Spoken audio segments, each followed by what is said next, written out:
Hello, everybody. Welcome to the Masonic Journey podcast. I'm joined today by Worshipful Brother Patrick Carr of the state of Kansas. Brother Carr wrote a book called The Working Tools that was released on Labor Day, which was very appropriate. I purchased this as soon as it came out, read it. It's a fantastic book. So we're going to talk a little bit about the book, but more about Freemasonry in general, kind of the direction of Freemasonry. Patrick, thanks so much for joining us. Josh, thanks for having me. I really appreciate your kind words about the Yeah. book. Well, Patrick, tell us a little bit about yourself, a little bit about you, kind of who you are and what you've done in Freemasonry to this point. I just love the Mm. craft. I was raised February 27th, 2007 in Key Lodge number 7 in Siloam Springs, Arkansas, and went right into my, my mentor was a grand lecturer. Oh, So my first experience was, great, you're raised. I have all these cool bodies for you to join, but we want you to get all your proficiency cards like now. So I immediately went into that. yeah, From learning all the different rituals, I love to confer. I love our rituals. yeah, I travel quite extensively around the country, and to hear everybody's different rituals and the different takes, it's amazing. We could all be speaking a different version, but we all know where it ends yeah. up, and they're all beautiful. But I got very active in my lodge. In 2011, I was worshipful master. Back in that day, I had a goal of changing the Masonic experience within the lodge because it was frankly a little Yeah. boring. And I spoke with guys like Andrew Hammer, Patrick Craddock, different guys I really respected around the country. Cliff Porter in Colorado, who was big in the TO movement back during the early 2010 time period. And I decided I wanted to do something different. So we added in music, we added in regular scheduled education, Mm. and we actually got a Twain Award from the Masonic Service Association of North America. We were the only Arkansas lodge to ever receive Cool. one. And the next year they quit doing Well, it. So that told me something. well, I guess it's been awarded. It's out there now, and so we can't top this, right? Well, they were kind of like, I think the attitude was, this is the first lodge in Arkansas ever to get one. We're Yeah. done. We're not doing this again. I eventually, after my term was up, I ran for the Grand Lodge line. I was elected the Grand Junior Okay. Deacon and made it to Deputy Grand Master of the Grand Lodge of Arkansas before we had some Mm. difficulties. And I kind of went away from Masonry for about 2 Right. years. Was invited to joined here in Kansas, and was still living in Arkansas and doing me. I got into law enforcement and was very happy out helping people on the Right. streets. And I knew I was coming to an event here in Kansas. And one of my good buddies, who's actually our junior past Grand Master, Rob McClarty, had always asked me, hey, why don't you come work for me? I was like, I'm not being a cop. Why don't you come to Kansas and live? It's cold. Why don't you just stop? I'm not coming. Well, I knew I was going to see him, and I told my wife, I said, if we're ever going to move, the kids are grown. Our son owns our business now. This is the time. And wouldn't you know it, I had a quick discussion with him, and 30 days later, he hired me to come to Kansas and work at McPherson Police Cool. Department. Yeah. It was great. It did snow. They lied to Well. me. They said it didn't snow much. I looked at the almanac and it Yep. didn't, but it did during the time I All first right. got here. Um, got really active in my lodges here, got back in the York Rite, the Scottish Rite. Was very fortunate to be with a group of guys who just wanted to Right. learn. Yeah. And we just started on that area of energy. And they finally asked me to be Mhm. master. And I kind of laughed and went, I did it once. I think I got it right, maybe. I'm not doing it again. And they're like, yeah, you're doing it again because you're Yeah. here.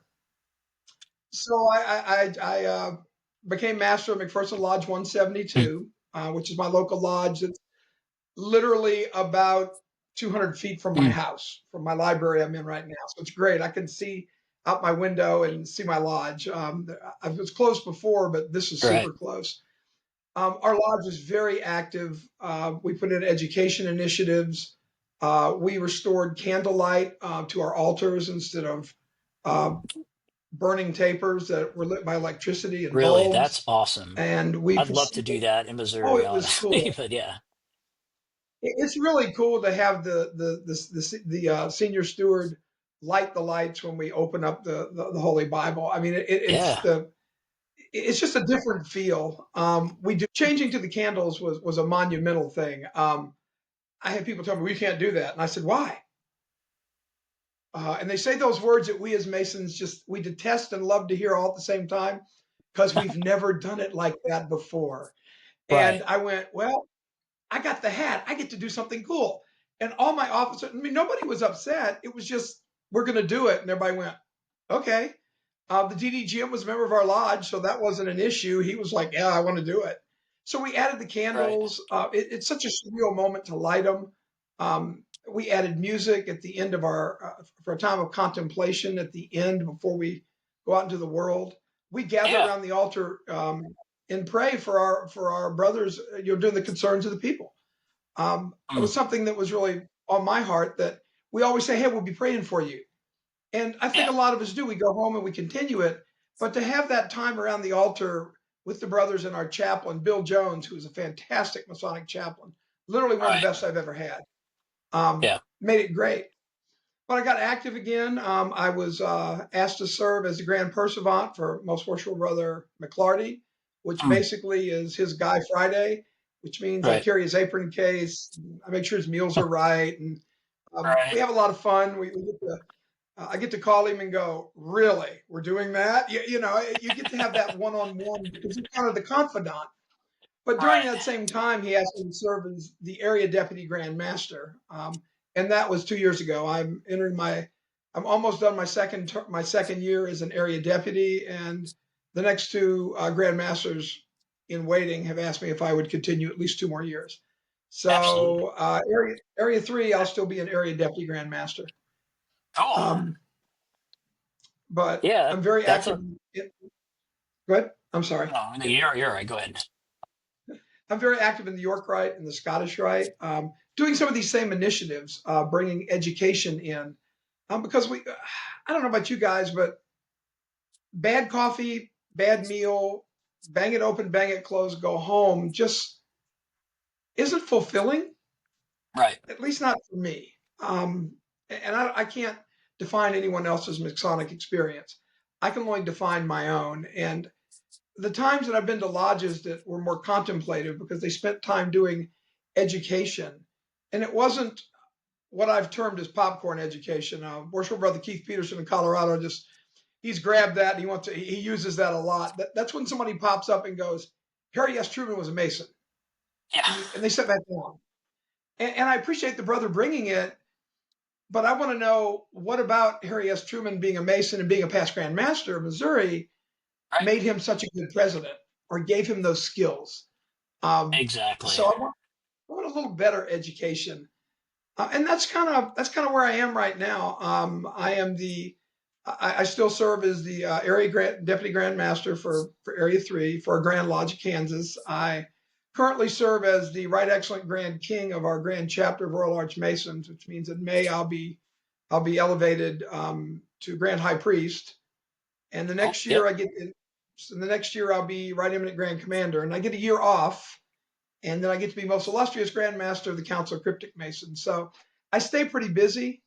Um, but we've got great brothers here in Kansas who they just want to do things. They want to have a better experience. And I see it everywhere I go, from the biggest lodge like Albert Pike 303 to the Mhm. smallest lodge in the middle of nowhere, Kansas, who just wants a better Masonic experience. Right. And that was, why I wrote the book. Trust me, it wasn't to make money because you don't make money as a published author.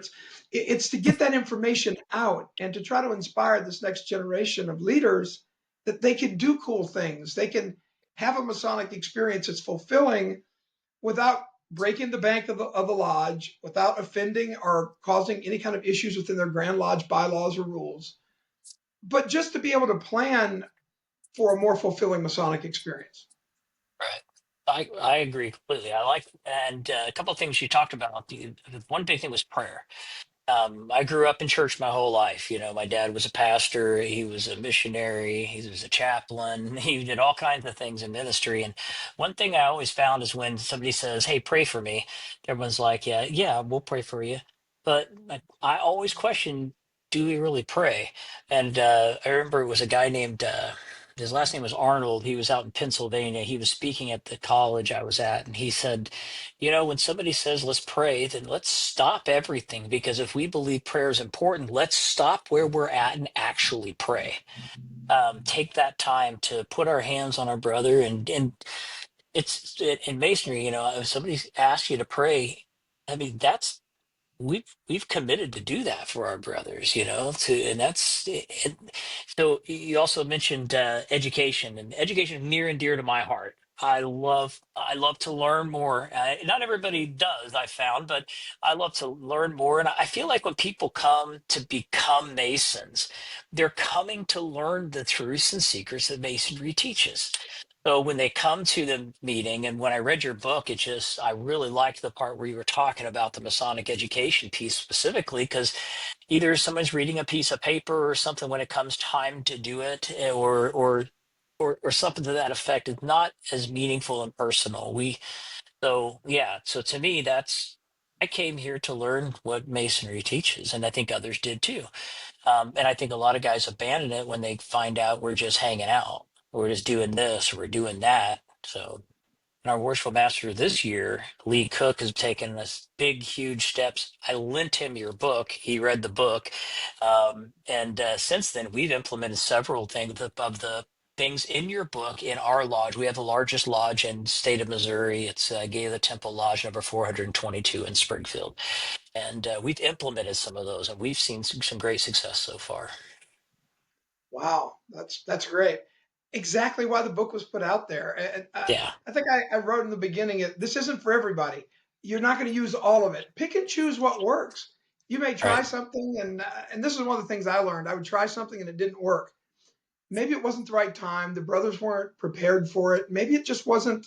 It just wasn't the right place and time. And you try it again 6 months later, and everybody's excited. You go, "What did I do different?" I mean, just the time changes. Yeah, And I think that's important. And I mean, part of the guys that I really respect, I mean, there's so many Masons around the world that I get to commune with and talk with, thankfully to social yeah, media and traveling. But, you know, I remember, you know, Jim Tresner. I went to the Conference of Grand Masters in North America in 2000, I think it was 12. Yeah, I was Grand Junior Deacon. It was 2012. And there was myself and Andrew Hammer and Cliff Porter and Jared Atkinson and Patrick Craddock, and we just sat there and we listened to Jim. I mean, Brother Tresner just waxed poetically on every subject, and I can remember sitting there yeah, going, "If I could learn 1/1 billionth of what he just gave us in an hour," and it yeah, was just us sitting in the lobby with Jim with his chair backwards and his cane, and all right, yep, gentlemen, let's talk. And it was a yeah, fantastic. But brothers like him and Bob Davis in Oklahoma, um, Oscar Allen up in New York and DC and New Jersey area. I mean, these guys are just, they are just a wealth of knowledge in your yeah, jurisdiction. Aaron Shoemaker, yep, Brother Ruth, Brother Thompson. I mean, these are guys that hmm, I go and listen to them, and I always go away refreshed and yeah, inspired and go, "Oh, I haven't thought about that," or maybe I should look at a paper on that. And they're right, just great. They're great ritualists, all of them, but they're also more than that. They're great Masons who look hmm, at their Masonic experience. And every one of these men I mentioned, they've all changed it somehow, and it's great. right, right. You know, we have a guy named Bruce Tramble, and we have two guys that, in particular, in our life. Bruce Tramble is the best ritualist I've ever seen. He raised me, and when he raised me, I'm not going to give away any secrets. Right at the end, they have that part where you're being raised as a, and just his booming voice, just grabbing me and just, holding me in his arms as tight as he could, and just, speaking the word that they speak. And it was just, it was so powerful and moving. There were tears in my eyes. I was bawling like a little baby that moment. And just we sit down with him in the lodge, and he's kind of taken me and a few other guys under his wing, and just talks to us, we're his guys, he says, which is kind of cool. You know, we need mentors like that. As men, we need mentors and people who are willing to give, but more than that, we need to be willing to receive. And that to me is an important part of it too. It's both ways. You got to have a mentor, and you got to be a mentee in order to make it effective. And I love that you said that about that brother that you were listening to. Oh, it's just fantastic. I mean, being a mentor is one thing. I mean, we all get an opportunity to mentor a lot of brothers, Hmm. but some of them mentor me as much as I mentor them, because Yeah, I'll give them a concept or an idea, and they'll say why, and I'll give them some answers, because there's nothing worse than being told it's X, and you go, yeah, we thought about Y, Z, one and two. If we even went to A, I mean, and these yeah, brothers they push me probably more than I push them, because they'll say, well, what about this? I go, well, yeah, I don't know. Let me think about that a minute. I think they present, our young mentees present a level of wisdom that we just don't have. yeah, You can't know it all. And as a mentor, I think a lot of times they expect, if you're my mentor, you must know everything. And my mentor in Arkansas was a great ritualist. And I started yeah, asking him questions like, well, why do we do this? And he'd look at me and go, I don't know. I said, what about this? I don't know. And I'm like, you know anything about masonry? He goes, be quiet. I mean, he would joke with yeah, me and go, I know a lot. I know more than you're ever going to forget. And I go, I've forgotten more than yeah, you'll ever learn. But yeah, he was a fantastic ritualist, and he knew what the ritual meant. But some of the finer points of masonry, some of the esoteric studies, that wasn't yeah, his game. yeah. And he hooked me up with people that it was their game. C. Right, David Williams here in Kansas before he passed, fantastic man, one of the most fantastic ritualists, but also a great, great man when it came to esotericism. right. And talking with these guys, helped inspire me. Um, I got to see David a few times when I moved here before he passed, and um, he's very fresh in my memory. Mm, Just the times I would come over and visit him and run with him. I mean, I've been a Mason, wow, 17 years, and there's still so much to learn and so much to figure out. And yeah. I don't know anything. I know what I do Mm, know is I know virtually nothing, and I'm yeah. trying to learn more and more every day. I mean, that's what we learn. Yeah, absolutely. Yeah, and we start off. I think we all start off, and we have a little knowledge, just a little bit, and then once you get into studying, especially the esoteric side, and once you get to studying the lessons, when you start figuring out how little you know, that's when knowledge starts.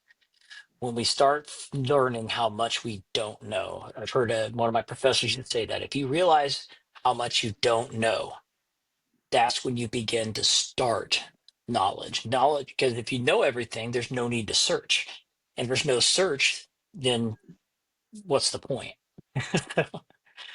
I teach part time at a college in the criminal justice program, and I'm Hmm. wrapping up a session for upper class students on police administration. And we're talking Hmm. about budgeting, and we ended the session with technology. And I told them, I said, guys, you can't predict technology, but about every 7 years there's a big jump. And if you go Right. back and look through time, about every 7 years we're here and we go boop. We don't take this little step; we take a huge jump. Yeah. iPhone is a prime example of that. The iPad, electric vehicles, EVs. I mean, we're starting to see these Yeah. bigger jumps. And I looked at him, I said, but you can predict your budget, because you can look at what you spent over the last 7 years and Hmm. look at the incremental change. I said, but even more important than that, you don't even know the questions to ask yet. Yeah. I said, and that's when you become wise. When you realize there are questions, you don't even know the questions, much less the answers. Right. So when you start asking yourself, I know things are going to change, but I don't know how, but I know in my heart it's going to change. What are my questions? And they Yeah. looked at me and said, do you know? I said, no. The idea is to learn the questions before you can ever seek the answers.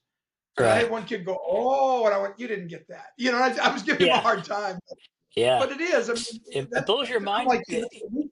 it, yeah, it blows your mind. You think, man, the world's open to me, and then it's just like it shuts immediately, and then you're like, oh, okay, well, now I got to learn this lesson that he just explained. Yeah, it was. I was reading the Lost Keys of Freemasonry by Manly P. Hall, and one thing he said there was everybody has an enlightened. Every religion was started by an enlightened person who's reached the point where he's enlightened. That in everyone else sees that enlightened person as, oh, I want to be him, I want to know him, instead, so they start copying him instead of going on the journey themselves. And that's, you see an enlightened person who says something that blows your mind, but you don't grasp it. So I like the way you said that. That's true. I mean, you just don't. You see this enlightened person and you're in awe, and all of a sudden you go, wait.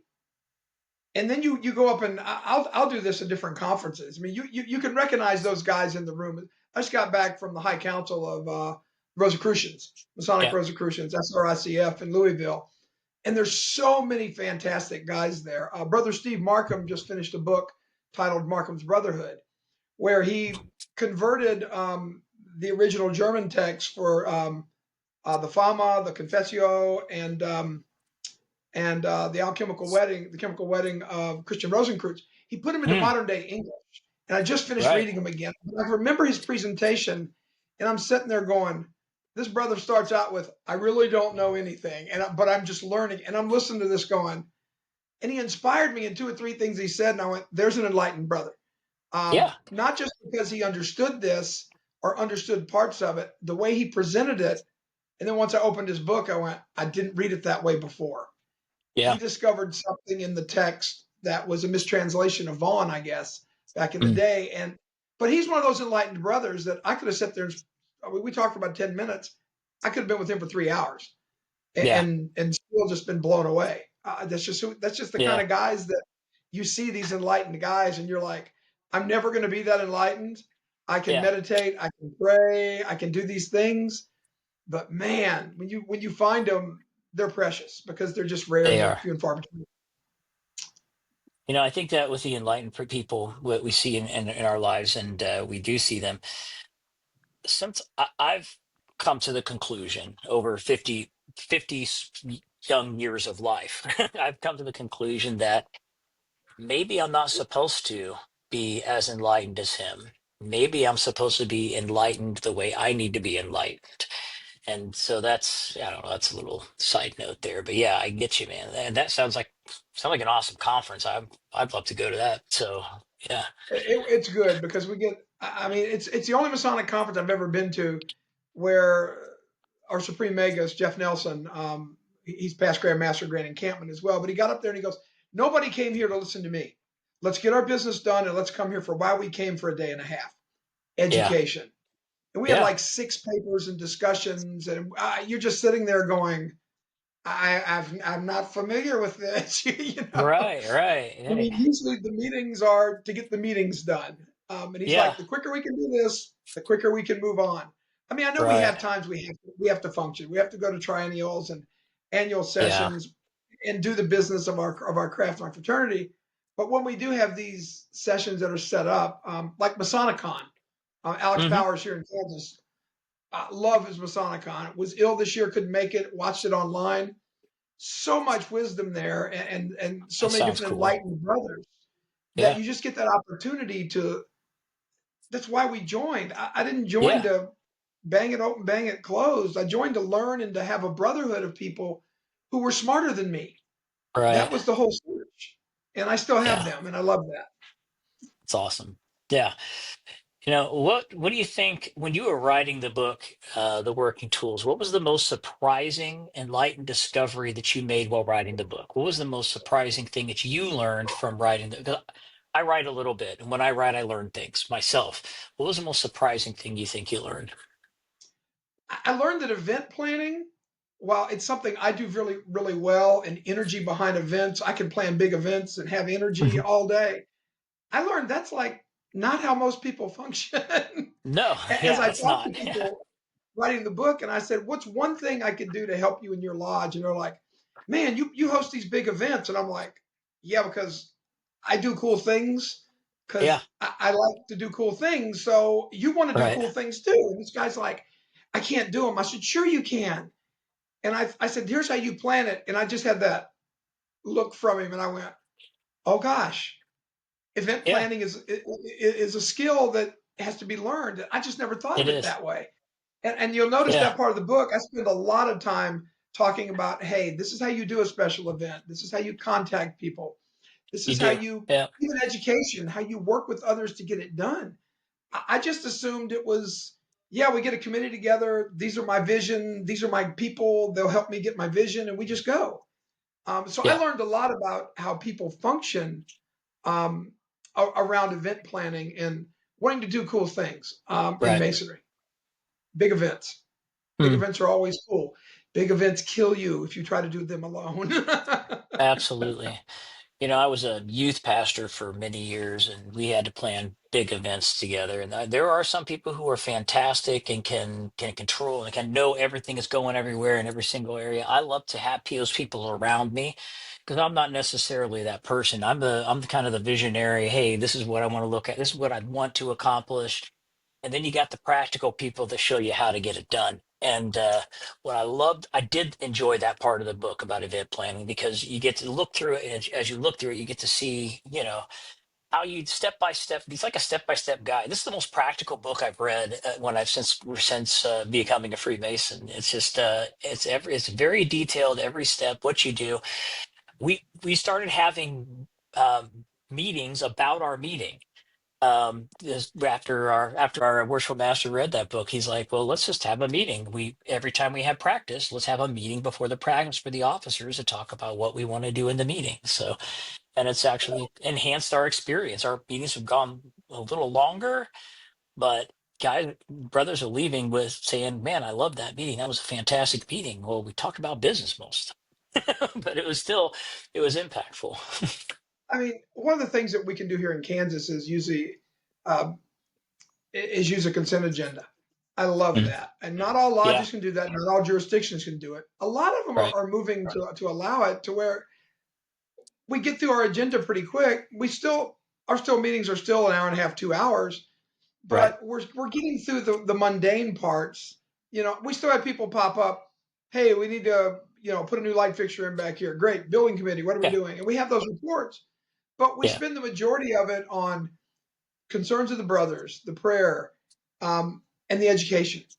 And that's Mm. what we do in the meeting. And as I'm visiting other lodges throughout the state, um, Albert Pike does it very well. Albert Pike 303 is the largest lodge in Kansas down in Wichita. Mm. I've been very blessed to have been asked to speak there on many occasions, and it Right, always feels like home. But even before I wrote my book, they were functioning in that manner. And it was really right. impressive to go see a lodge doing the things I knew I was going to put in my book. And I was like, I love you guys. Y'all rock. I mean, it's just so great to Yeah, see that lodge moving and bringing people in and doing degree work, but also educating them as they do it. right, And we're seeing it more and more. Small lodges, one of the things I was told is we can't do that in a small lodge. And I said, I asked the master, why not? right. And he says, well, there's not a lot of us. I said, so what do you need? She says, well, we need education. And while I Hmm. was writing the book, I happened to be the chairman of the Grand Lodge of Kansas Education Committee. And one of the things we were working on is, as we polled the different masters and members throughout the state, was that they don't have a lecture. I can't call you to come in all Right, the time. You may not be able to get here. They can't call in an Oscar Allen or right. they just can't get these big lectures all the time. And I was like, and they don't have technology. And I was like, but what if you had a series of papers you could read and then that had a series of questions to lead discussion afterwards? And they're like, oh, we'd love to have that. So our committee embarked upon that as our first, and it took us 2 years to get 27 papers together from across the country, written on a level that even the earliest entered apprentice could kind of take something from it. Now we've been working. We finally got that done, got it published and printed on our website, so our members can download them and use them. And now we're moving towards a Masonic Speakers Bureau. Who are the speakers Mm. in Kansas that are willing to be scheduled and come and speak on whatever topics? And we've got about 18 right now, which when we started we had 6. And people are coming out of the woodwork like, "Hey, music is my game." Oh, Yeah, really? Tell me about your music game, and they'll tell you about it. and you're like, oh, dude, that's a great presentation. Would you be willing to give that to other people? I got about 6 of them. Then you're great. You got at Yeah. least 2 years of data with 6 papers as you Yeah. travel. So we're hoping to have that out by February, or excuse me, by March, by our annual communication. So it's giving more resources to our lodges, and Yeah. that's hard to do. I mean, I can't call Josh Kelley, hey, bro, I need you up here like next week. And you're like, Yeah. yeah, I'm a little busy. Or, hey, maybe I Yeah. could come in 6 months. And Yep. as we schedule education at McPherson, we schedule it a year out. We have Right. our trestle board, we call it, ready for next year. Um, Mm. we have Brother Michael Straley coming from Missouri to speak actually at Okay. one of our meetings. I've Nice. known Yeah. Mike. Good brother. He was an Arkansas Mason when I was before he moved, so I know Mike Yeah. real well. We've got Brother Keith Peterson coming again. I shouldn't say again because we've had him 3 times in 4 years, um, from Western Colorado, from Cool. a little lodge out there. He's coming to speak. If you're Scottish Rite and you get the Scottish Rite Journal, he wrote several articles on the Masonic, in search of the Masonic Enoch. And this will not be an Yeah. Enoch article. I've read it. um, Yeah. yeah, he's an old buddy. When he was an Arkansas Mason, he used to be Governor Huckabee's speechwriter. That's how I knew him. Oh, Um, cool. but he's coming. He's going to speak at our Scottish Rite on Tuesday night. We're doing the 7 liberal arts and sciences starting in January. Mm. January, I'll be doing astronomy, and we'll do all 7. What we try to do is get somebody who is proficient or versed or an expert in that subject matter, whether they're a Mason or not. And Mm. we go untiled if we have to. We bring them in and we let them speak. And Yeah. he's going to speak on rhetoric. Being an old speechwriter, Yeah. That's his great. rhetoric presentation is great. Great. But yeah, so we're going to get him there on Tuesday, and then the next night we'll have him at McPherson 172, and he won't tell me his Mm. topic yet. So it's going to Right. be whatever we get will be great. But Yeah. That. but just traveling and having these resources, um, I found years ago. I mean, we don't pay our speakers to come in. I Mm. ask, and that's how it is. If you call me tomorrow and say, "Hey, Patrick, can you give me a time to come to your lodge?" I'll look at my calendar. We'll try to make calendars match. All I ask is give me a place to stay. Hey, you got a couch? Yeah, great. Yeah. Maybe a meal at dinner. I pay for my own Hmm. travel. We all do. That's part Yeah. of giving back to this craft that gives us so much. That's true. Is giving that energy Yep. back. So Yeah. And none of us are in it for the money. We're not. It's it doesn't pay if we are, anything. it's a loss It's center. okay. I can tell you that. Yeah. Look at That's your true. dues. I mean, you're a young Mason, but look at your dues cards here in about five Yeah. years and go, how much is that annually? Why am I paying? Well, I do Yeah. enjoy it. Well, Yeah. I'll go to that. It's just Yeah. how it happens.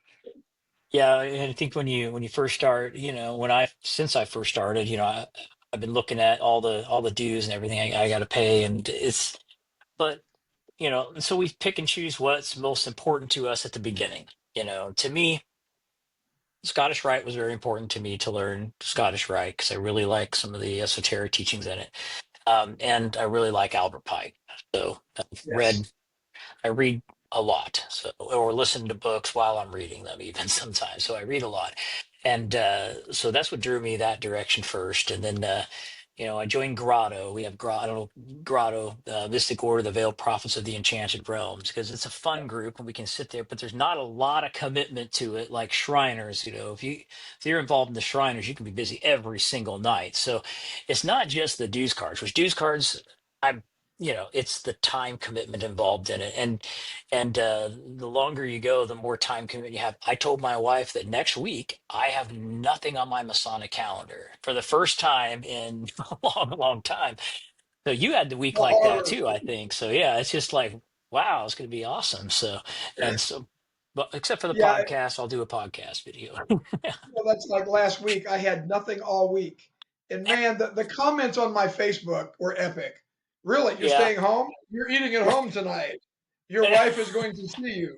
Yeah, it was hilarious because it's Yep. true. I usually have at least one meeting. When you look at what you're scheduled for, Yeah. I look at, I mean, there are several lodges I'm a member of that I don't get to attend often. Yeah. Justice Lodge is our law enforcement affinity lodge. Unfortunately, it Mm. meets in the middle of my Athelstan and York Rite College. It makes it Right. hard to get there. The other one is my mother lodge in Kansas, Hancock 311 on Leavenworth, the base at Leavenworth. They Okay. meet on a night that just isn't conducive for me to get there. I might get there once every 2 or 3 years, Right. but I'm willing to pay that to support those lodges because of who they are and what they do. But the three Right. lodges I'm a member of locally, um, I actually get to. But when you look at Eastern Star, your Blue Lodge, once a month Scottish Rite, once a month York Rite, Right. once a month T- Grotto. tall I'll be honest, cedars. I don't get the shrine often. Yeah. I just don't, but I still am willing to pay that 180 or whatever it is. You figure about $200 by the time you make your donation Right. because I believe in their mission, Yeah. the hospital and kids. And when I do go, I have a good time. I Yeah. just don't get to go. But I don't miss Scottish Rite. I don't miss my York Rite meetings. And Right. then you add all the we only meet 4 times a year meetings. Yeah. Yeah, But you got through to the fit York those Rite. 4 times a year with the rest of the meetings that you have. Yeah. I know next year is going to be busy with our York Rite bodies here in Kansas. I mean, I looked at my Right. travel schedule. Um, I'm traveling quite a bit. My goal is to visit all 15 chapters, which Mm. doesn't sound like a lot, but in a state like Kansas, when I'm dead center, I've got Yeah. one way down here and one way up here. That's 4 or 5 hours in a car. Um, Exactly. but, but I want to see what our companions and brothers and Sir Knights have to say. And if Yeah. you're not at the table with them, then you're just another leader with a big hat and a big collar and an apron, and you're you're you're trying to lead. But I think when you're in the trenches and out there at these lodge and these chapter council commander and lodge meetings, that's where the real masonry happens. That's where people tell you Yeah. these are the issues we're having. We're having a hard time recruiting. If you tried X, yes. If you tried Y, no. Does that work?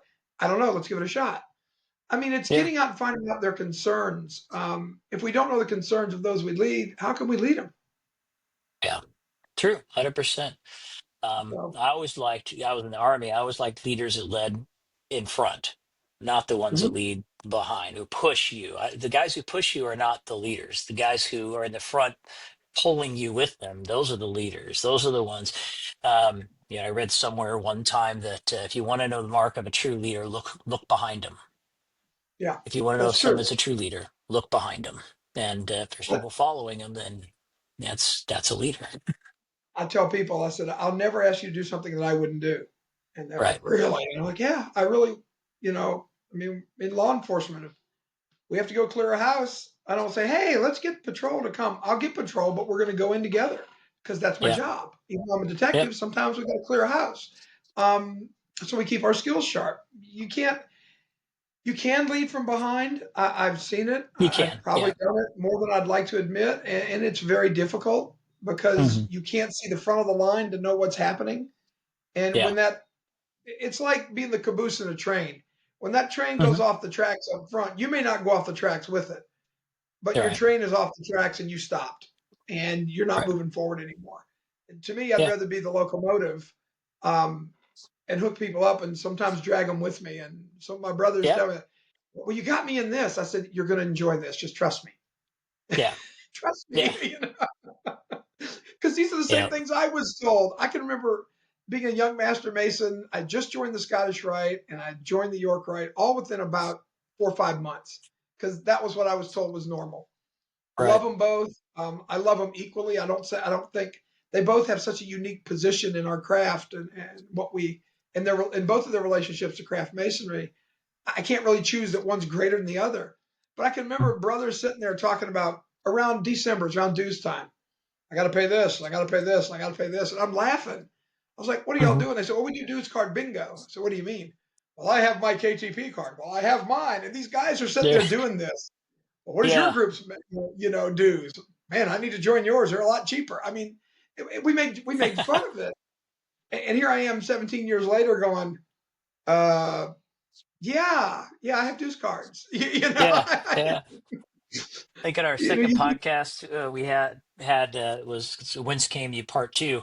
Um, in that video, we had Keith Jones was there, and Keith Jones is involved in just about everything there is in Masonry, and he's got so many titles and so many. And he pulls out his dues card, and it's like a stack this thick. I have like three. Oh, trust me, you're just lucky you have three now. I mean, you just Uh, give you've me been in long enough. You will have more than by three. the That end of I the guarantee you. Well, by the end of next year, I know I'll have a whole lot more. So, because I have so many things I'm planning on doing I'm planning out my Masonic year for next year, and I'm super excited about it. So, I but mean, it's true. I'd like to visit some of these adjacent states. We've got Illinois, Yeah. we've got Kansas, we've got Oklahoma, and I mean, yeah, Arkansas is there too. No, Oh no, there's some there's great. some great stuff. The Or, Grandmaster this year, most yeah, worshipful brother Daryl Gifford's an old friend. yeah, Daryl's doing a fantastic job. yeah, Right worshipful brother Michael Olegario is following him, another fantastic Mason. nice. They've got some Yeah, really great leaders, some past leaders. Most worshipful brother Jared Atkinson, a very close personal friend and yeah. a fantastic leader. Man, I wish I remembered the name of the brother from Arkansas who came up and did my second degree lecture. When I was got my second degree. I've seen some great guys do it. I've seen some good presentations, but nothing like him. He made it personal, and he had his hand motions and moving around. He had bib overall. He had the big blue overalls on, and he was just the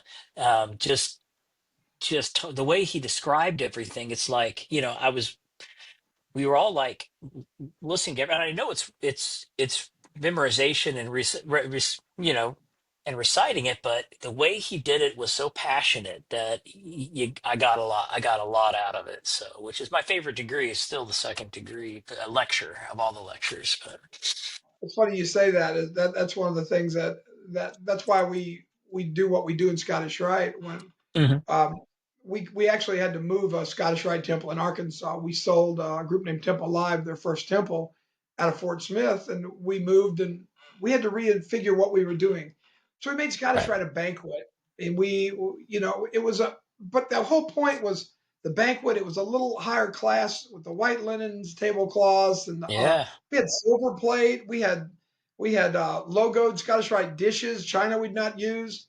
So we started using that, and we still had about 20 minutes of after the meal of time to get together and fellowship. And then we opened, got our Mm, business done, and went into education. And we decided mm. that my joke is always this: remember when you took that second degree lecture and it was so beautiful? We told you Yeah. these seven liberal arts and sciences are so important. Now get your daggone lecture turned in so we can raise you next month. And that's how Yeah. everybody does it. Exactly. I mean, it's we do a disservice, but we don't mean to. But we figure Well, you'll go back and pick them up. well, it is a But journey. we don't. That's why I named the podcast the Masonic Journey, is because I love it. you learn it the way I read, and maybe it's just because the way I read. When I read through a book I read it from beginning to end without stopping, because I know if I stop, I'll go down a rabbit hole, right? So I read it all the way through without stopping. And then I go back and I read it, and I read it for understanding. So read it for just the basic, here's where this guy's going, and now reading it for the for learning and I think that's how I view the degrees. Um, a brother who passed away, Lane Ruckle, told me after my first degree. He wasn't in my first degree, but he missed that the only, I think, degree I think he's ever missed. But he missed that. But afterwards, he told me, he said, "Listen," he said, "what you just scraped the tip of the iceberg." He said, "Now you get to learn it for the rest of your life. You get the knowledge, but you don't know it yet." It's the Yeah, lessons are throughout the rest of the journey, and just it's a lifelong journey. it is. I swore up and down when I came here I was not learning Kansas ritual because you have 10 years of being a lecturer with all the cards, and it's hard to forget it. And it's Yeah. different, just like Missouri's a little different. And that was all good until my son-in-law, Dennis Edwards, petitioned my lodge when they relocated to the military base here with my daughter and granddaughters. And I went, huh, Mm. do I really want to confer again? I mean, I knew the Yeah. opening closing. I knew how to run a lodge. I could do that from memory in Kansas. So I Yeah. went and learned the Entered Apprentice to confer it. And I learned the Fellowcraft to confer it. And Mm. I told him, I said, this Fellowcraft is going to be the most important, believe it or not, education wise of all your degrees. Yeah. And he started to get it. So I assigned a mentor to him who's not in our lodge. He lives about an hour away, but he wanted to join my lodge. He wanted to join Mm. our lodge. So we're hoping to raise him in February or January, February at the latest. But it's that whole experience of he was blown away by the Fellowcraft. The Entered Apprentice was this was really cool. I Yeah. didn't realize this or that, but the Fellowcraft really kind of went, hmm. It really Yeah. kind of got that hook in him and pulled on him a little bit. So I can't wait Right. to raise him so that we Mm. can have some more little in-depth study when we're together. I'll be with him Yeah. Thanksgiving. We'll work on his Fellowcraft lecture, but we're going to have these discussions because the Fellowcraft just it's that beginning of our. We now are taught how to learn. Right. Um, you know, Albert Pike says there are two types of Masons in the world: those who read and those who don't. Um, Yeah. the whole kindred spirit thing, and we're all readers. Yeah. Um, most of the Masons I interact with like to read, Yeah. and it doesn't matter. I mean, some of them will read something totally disassociated, and they'll bring it to lodge, and you go, "I would have never put that in a lodge setting. That's pretty impressive." Yeah. Um, Yeah. it is. It's just I don't know. We have such a great craft, We and do. We really do. I, It's great. and traveling and meeting people. I mean, podcasts. Face to face meetings. I mean, it's just there's so many cool things about our craft and so many people that have wisdom and understanding and knowledge and Right. being able to sit with them sometimes and just listen and go, wow, that's a new thought for me. Right. It doesn't happen every day, but when it does, I don't know about you, but it's very thought. Once you hit that first moment, I Yeah. get a little caught up in it and it'll stick with me for weeks until I can try to solve the problem and put the pieces together. And Yeah. sometimes they never fit because Mm. I'm not that's not where my journey is. Right. It is the journey and not the destination. Hmm. Um, I used to laugh at Most Worshipful Brother Atkinson when he was Grand Master in 2013. He would say that. I finally told him, I said, you know, you're stealing from Harley. And he goes, what do you mean? That's Harley Davidson's theme, man. It's not just it's not about the destination, it's the journey. He goes, but it is. And I was like, it It's is. yep. It is. And here we It's are almost 12 years later, and I'm still using it. You are too. It's so true. right. Yeah. Um, We all are. if I ever get to the destination, I don't know I'll be happy there. I think it's time to get back on the car, get in the car or the bike or get on the feet and move again because the Yeah. destination is the end. It's the finality. It's the boring side. Mm. Yeah, we have a good time, but we get tired of our destination. I think I think as quote unquote traveling men, we want that journey. Yeah. And to me, every lodge meeting is a different journey.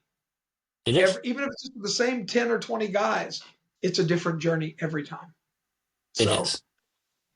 Awesome. Well, we're getting the hour's getting late. Well, the sun's down. This doesn't mean it's getting late in Missouri and Kansas. It just means it's not that time of year. But hey, it was great talking to you, and I've enjoyed all of your Facebook posts and seeing what you've done. I enjoyed reading your book, and I'm glad to finally meet you virtually, and I hope to meet you in person sometime soon. So, brother, absolutely. Let's set it up and we'll make it happen. absolutely. Well, thanks so much for joining us. Thanks for joining our podcast this week, and don't forget, as you travel east, we gain more light. Safe travels, everyone. Be blessed. All right.